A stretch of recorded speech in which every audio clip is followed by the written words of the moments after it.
So let's begin with the topic for today, which is correspondence. The law of correspondence.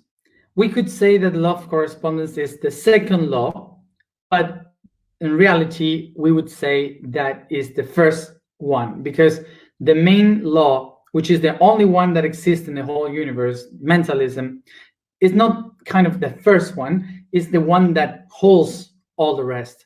Inside the mentalism exist the other ones, like we can call these 6 other laws, from which the first one is the correspondence. So I don't know if you have written the Kybalion from Hermes Trismegistus, you say that?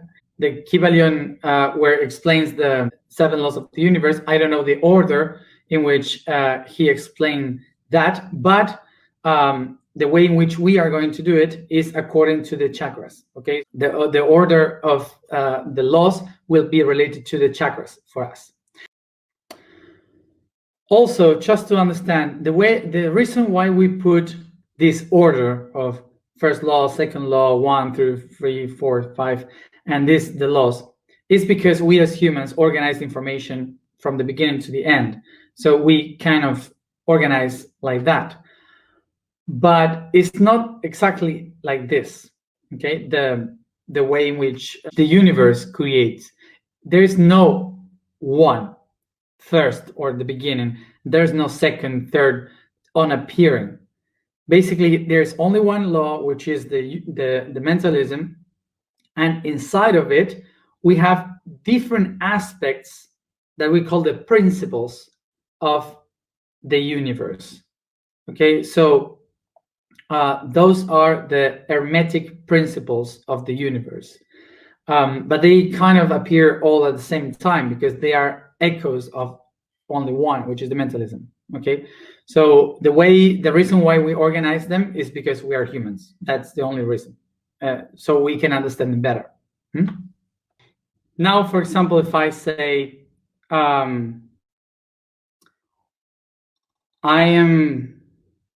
I have a conflict with people that is taking me from my axis, and the people that is bothering me in my life or whatever, what I have to say is, if they are bothering me, is because I have something inside that is not in my axis.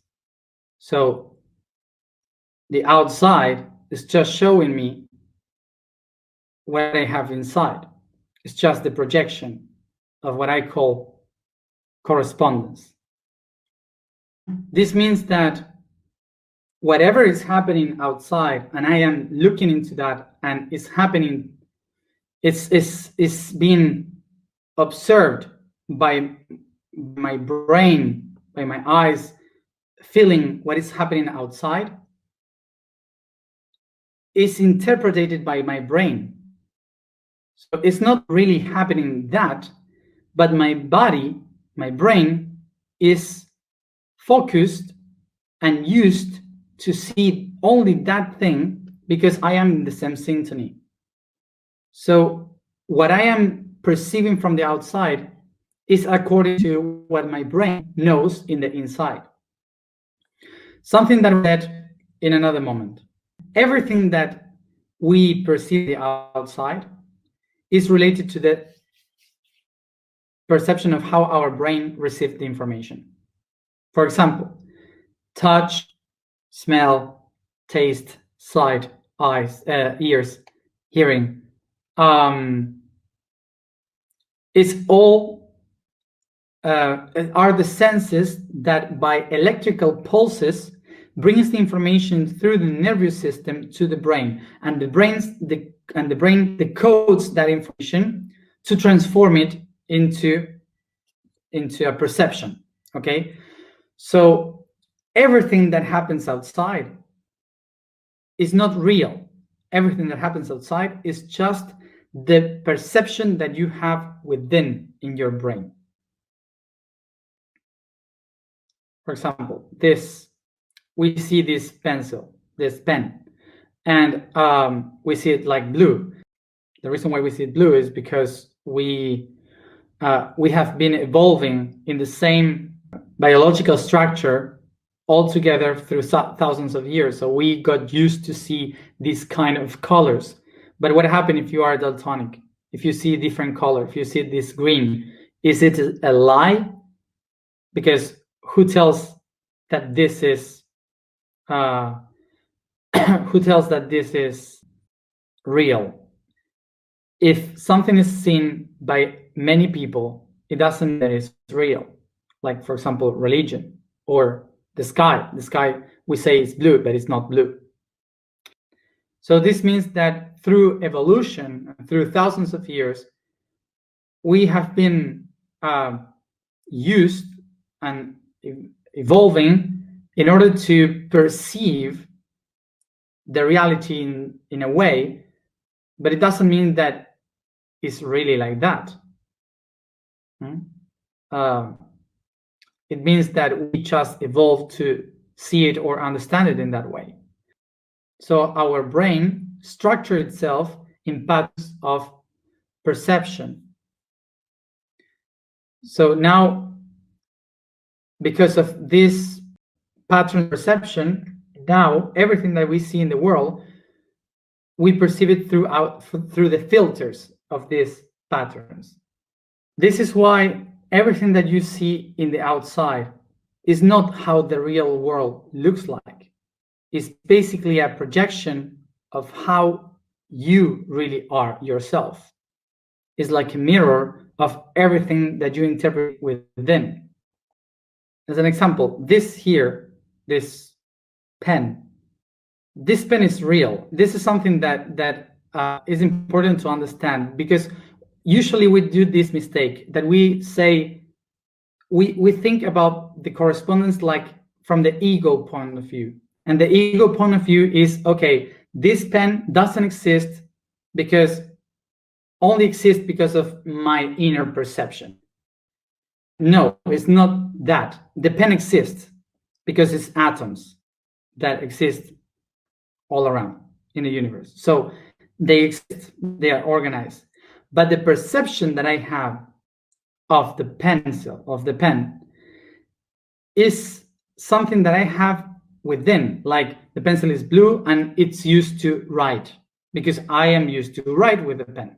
But for example, a doctor maybe doesn't see this only as a pen, it sees as a tool to save someone in a tracheotomy or something like that, like throat, to save life.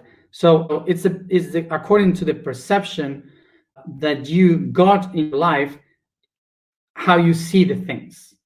Okay, that would be, for example, with a relation with someone, with a person. When you have the relation with a person, maybe that person that is real, that exists, makes something to you that makes you feel bad, but that person had no idea that he makes you feel bad. It's just he did something, and suddenly you feel like very sad or mad with that person. But the reason why you feel that is inside of you. The emotion is within you.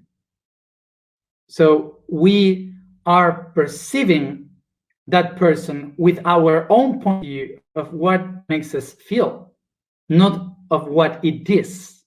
The person is something, but we perceive that person according to what we think inside. And this is related to the main law of the universe. The law of correspondence is born because of the thinking, the mentalism. So everything that exists is because of the mind. And it means that everything is a projection of the mind.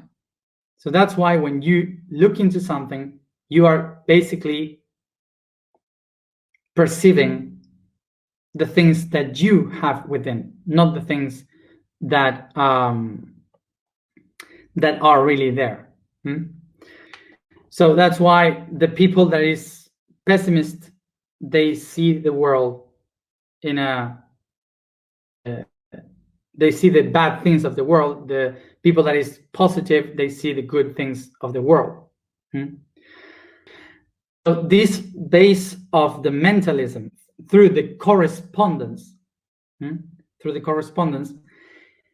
starts to be spread in the whole reality, in the whole world, by fractalization. So that's why you might have heard about the idea of everything that is above, so below, everything that is inside, so outside, everything that is in the right, it's in the left, I don't know, in the microcosmos is in the macrocosmos, etc. So this conception, this idea of everything is corresponding to the other thing, is because the universe was created by one thing that divided in two. So this one in polarity is corresponding to this one. So they start to make fractals all the time, and they start to divide and to replicate the shapes. So everything basically in this mathematics of the universe is a mirror to each other, so corresponds to each other. Everything corresponds to each other. So that's the base of everything, the correspondence. But it's because of the mind projecting itself. The word correspondent means that everything is corresponding, and that's the origin of the word is correspond.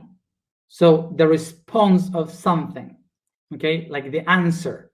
So this means that everything in the universe is answering, responding to something in common, correspond. Okay, so something in common that we all have.